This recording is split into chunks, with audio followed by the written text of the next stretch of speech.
আজ হয়ে গেল সব থেকে বড় ভূমিকম্প। হ্যাঁ, যে ভূমিকম্পের প্রভাবে দেখা গেল সুনামি।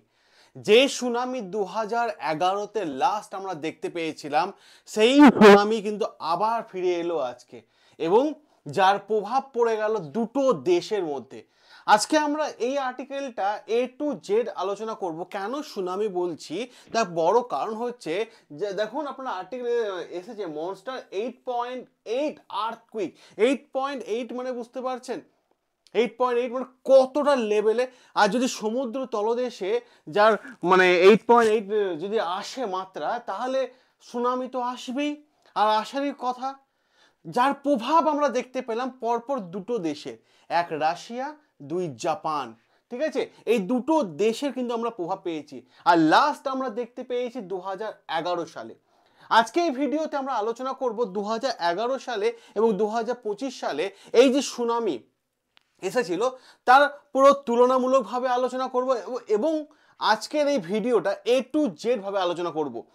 আপনারা একটা জিনিস খুব ভালোভাবে নোটিশ করবেন, আজকে যে সেশনটা যদি ম্যাপটা আপনারা ঠিক মতো করে বুঝতে পারেন, তাহলে প্রত্যেকটা বিষয় আপনাদের কাছে ক্লিয়ার হয়ে যাবে। আমি সকলকে রিকোয়েস্ট করব, প্লিজ সবাই এই চ্যানেলটা সাবস্ক্রাইব করে নিন, আর অবশ্যই নিজের মতামত জানাবেন, কারণ আমরা পুরো অথেন্টিক আর্টিকেল এনে আপনাদের সামনে অথেন্টিক ওয়েতে আলোচনা করে নিই। যে বিষয়টা আমরা আলোচনা করব, সবার প্রথমে দেখুন খুব ভালোভাবে যে একটা ম্যাপ দেখতে পাচ্ছেন, তাই না? ম্যাপ দেখা যাচ্ছে, এখানে যে বিষয়টা দেখা যাচ্ছে এটা হচ্ছে রাশিয়া আর এটা হচ্ছে জাপান। এই দুটো দেশে কিন্তু প্রভাব দেখা গেছে আজকের ভূমিকম্পে, সুনামিতে। এই যে সুনামি আমরা দেখতে পেয়েছি সব থেকে বেশি, এই দুটো দেশের মধ্যে যদি কম্পেয়ার করি আমরা, তো সব থেকে বেশি ক্ষতি হয়েছে রাশিয়াতে। এবার প্রশ্ন হচ্ছে ইন্ডিয়াতে কি হওয়ার সম্ভাবনা আছে এই সুনামি? তারও উত্তর কিন্তু আমরা দিয়ে দিচ্ছি। দেখুন, এটা রাশিয়া, এটা জাপান। কেমন? এই রাশিয়া এবং জাপানে এই একটা জায়গা দিয়েছেন কামচাটকা।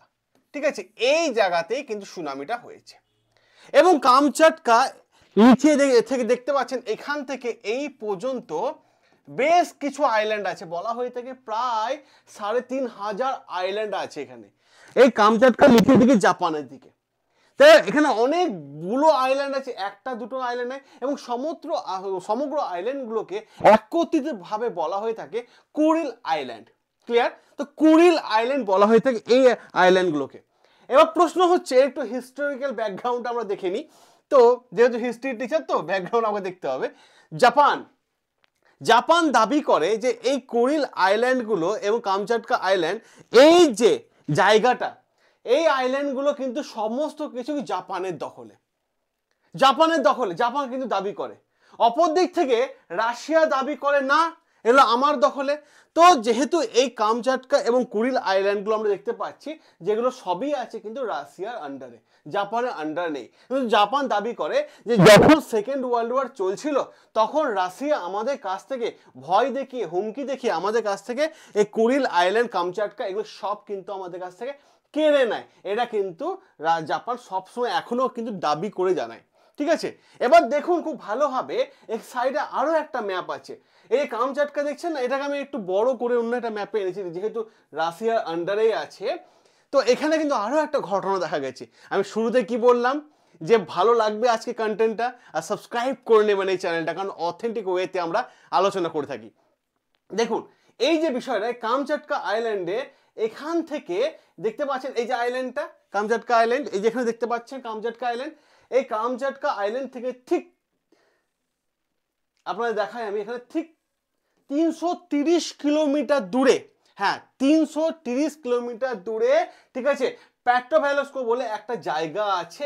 এই জায়গায় কিন্তু সুনামি এসেছে। সুনামিটা কিন্তু এই জায়গায় এসে 330 কিলোমিটার দূরে।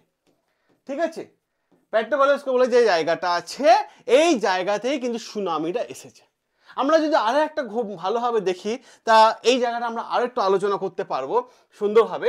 এখানে আরেকটা ম্যাপে আপনাদের পুরো ক্লিয়ার করে দিই।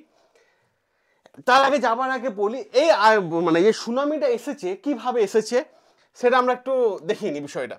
এই দেখতে পাচ্ছেন এই একটা ম্যাপ, এই ম্যাপটা পুরো জিনিসটা, প্রত্যেকটা পয়েন্ট আপনারা ভালো করে দেখুন। ব্যাপারটা হচ্ছে এই যে কুরিল আইল্যান্ড, ঠিক আছে, এই জায়গাটা হচ্ছে পুরো কুরিল আইল্যান্ড দেখতে পাচ্ছেন। ঠিক আছে, কুরিল আইল্যান্ড বিশাল লম্বা আইল্যান্ড, এবং কুরিল আইল্যান্ডের ঠিক পূর্ব দিকে বড় বড় খাত আছে, এগুলো বড় বড় খাত, এখানে কিন্তু পুরো জল জমে আছে, পুরো বড় বড় খাত আছে, আর এটা আছে কার আন্ডারে, প্যাসিফিক ওশানের আন্ডারে, প্রশান্ত মহাসাগরের আন্ডারে, ঠিক আছে, বড় বড় খাত আছে। এই বড় বড় খাতগুলোতে কিন্তু সমস্যা তৈরি হয়েছে। কি সমস্যা তৈরি হয়েছে, এই যে দেখতে পাচ্ছেন আপনারা, ঠিক আছে, প্যাসিফিক ওশান এবং অগাস্টেক, এই দুই প্লেট প্যাসিফিক ওশান কি করেছে, প্রশান্ত মহাসাগর যে প্যাসিফিক ওশানটা আছে, এই প্লেটটা নিচের দিকে চলে গেছে, দুই প্লেটে ঘর্ষণ হয়েছে, ঠিক আছে, দুই প্লেটে ঘর্ষণ হচ্ছে, এবং অকহর্ষে কে ঘর্ষণ হচ্ছে, যখন দুটো প্লেট একে অপরে ঘর্ষণ হচ্ছে, যার ফলে প্যাসিফিক ওশানের প্লেটটা নিচে চলে যায়, এবং অকহর্ষে হর্ষণটা প্লেটটা ওপর দিকে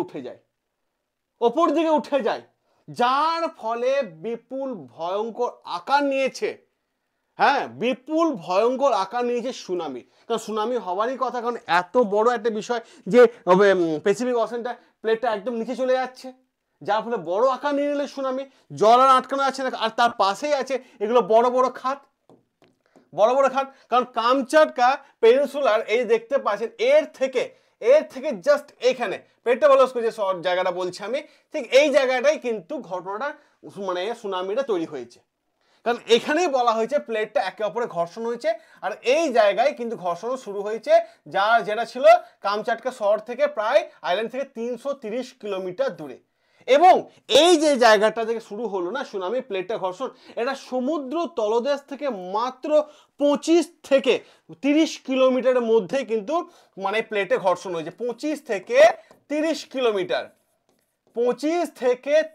কিলোমিটার মধ্যেই কিন্তু দেখা গেছে, ঠিক আছে, এই মানে ভূমিকম্পটা 25 থেকে 30 কিলোমিটার, যার ফলে সুনামি আসা স্বাভাবিক ব্যাপার, এসেছে সুনামি এবং হয়েছে সুনামি এখানে এই জায়গাটাতে, হ্যাঁ, এই হয়েছে এই জায়গাটা। এবার প্রশ্ন হচ্ছে এখানে প্রশ্ন হচ্ছে যে আমি আপনাদের যে বিষয়টা দেখাই আমি আপনাদেরকে, সুনামির প্রভাব, ঠিক আছে, পড়েছে তিনটে জায়গায়, রাশিয়া, জাপান এবং প্রশান্ত অঞ্চলগুলোতে আমরা দেখতে পেয়েছি, যার ফলে জাপানে দেখা গেছে মাঝারি ধরনের বন্যা, এবং কিছু সিস্টেম মানে খুব ধরনের যে বন্যা দেখা যায় তা নয়, যার ফলে রাস্তাঘাটও একটু ভেঙে গেছে, এবং সতর্কতামূলক জারি করেছে জাপান সরকার, এবং কয়েকটা এলাকায় বিদ্যুৎ বিচ্ছিন্ন হয়েছে, ঠিক আছে।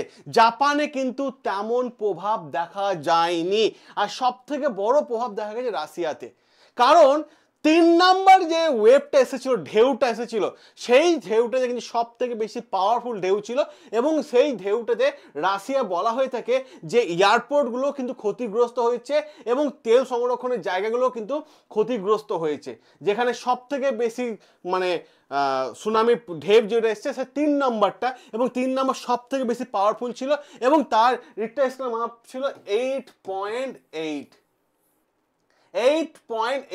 এবার প্রশ্ন এই জায়গাটায় আপনাদের দেখায় আমি, এই যে রাশিয়া জাপানের সাথে সাথে, ঠিক আছে, আমেরিকাকেও মানে সতর্কতা জারি করেছে, কারণ আমেরিকা সবার আগে গিয়ে কিন্তু সতর্কতা জারি করেছে, ঠিক আছে, আমেরিকা, হাওয়াই, ঠিক আছে, ক্যালিফোর্নিয়া, আলাস্কা, এইগুলোতে কিন্তু সতর্কতা জারি করে দেওয়া হয়েছে।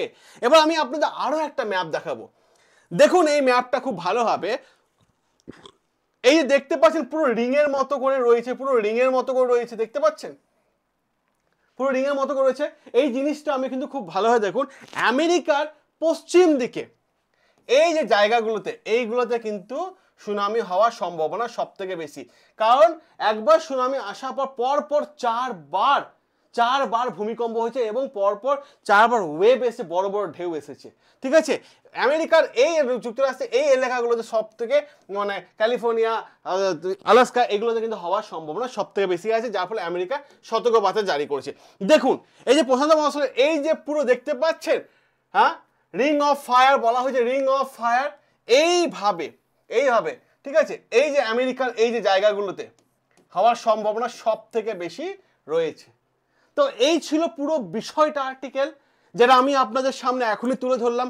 অতি অবশ্যই আপনারা নিজস্ব মতামত দিয়ে জানাবেন কেমন লাগলো, বা আপনাদের কোনো মতামত থাকলে অবশ্যই আমরা সেটা গ্রহণ করে পরে ভিডিওতে আপনার কমেন্টটা আমরা তুলে ধরবো সকলের সামনে। সকলে ভালো থাকবেন, সাবস্ক্রাইব করে নিন বাংলা জ্ঞান হাব। বাংলা জ্ঞান হাব সবসময় আপনাদের পাশে আছে, আপনাদের সাথে আছে।